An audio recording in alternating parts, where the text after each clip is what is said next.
Michael Todd versus Ermes Gasparini. They're super heavyweights. Michael is around 140 kilos, maybe over that, while Ermes is probably a little less, closer to 130 kilos, which is his usual weight. I think Ermes will win. He's looking in great shape, he's explosive, and Michael has his moves, but they won't be enough against Ermes. Todd will put up a war. He probably has a lot of motivation after his previous match, and he has big faith in himself, so he'll come in with confidence. But I think Ermes will take it. Devon Larratt versus Genadi Kvikvinia. I think Devon will win. Vitaly Laletin versus Artyom Morozov. This is also a really cool match. Morozov has won 7 left-arm Supermatches, and he looked massive, huge, like he's gained some weight. He's like 140 kilos now.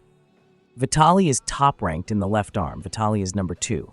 It's going to be a very interesting match, but I think Morozov has a huge motivation to win this one.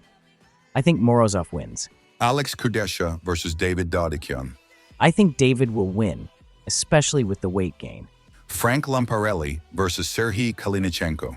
I believe Frank will win because he's been impressive.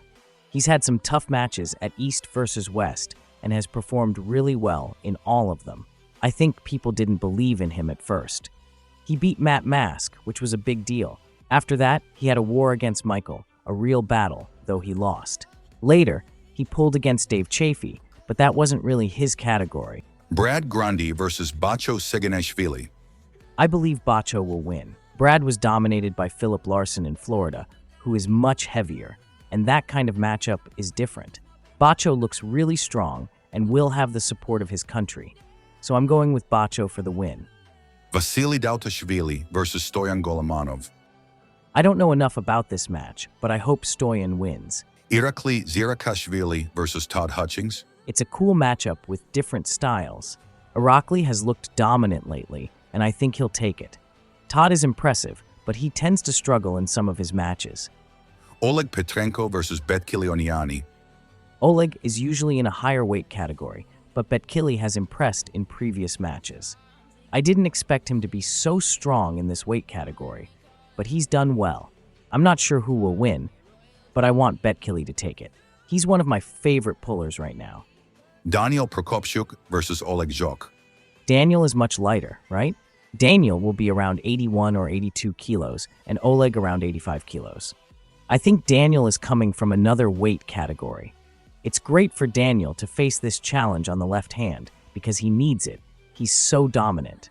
However, I think Oleg might be too heavy, coming from a higher weight category, for Daniel to handle. Probably Oleg is going to win, but Daniel is really good. It might be hard for Daniel to offer real resistance, but I hope he manages to surprise us and maybe even win. Fia Rysek versus Marlon Bergstrom. Everybody is saying pretty much the same thing. It's Marlon's explosiveness against Fia's strength. Based on their last match, Marlon won in their last super match, but that was only 3 rounds, 5 or 6 years ago. Since then, I think Fia has likely developed more than Marlon has. At that time, Marlon even beat her in the strap, but Fia probably has made more progress. She seems to have gotten a lot stronger. Marlon, of course, is stronger too, but maybe not with the same level of improvement. Marlon's explosiveness will definitely be hard to handle, but I think Fia will take some rounds, and Marlon will take some as well. Ultimately, though, I think the explosiveness could decide it. I've also heard some very knowledgeable people say that it might be 1 or 2 rounds for Marlon before it's over.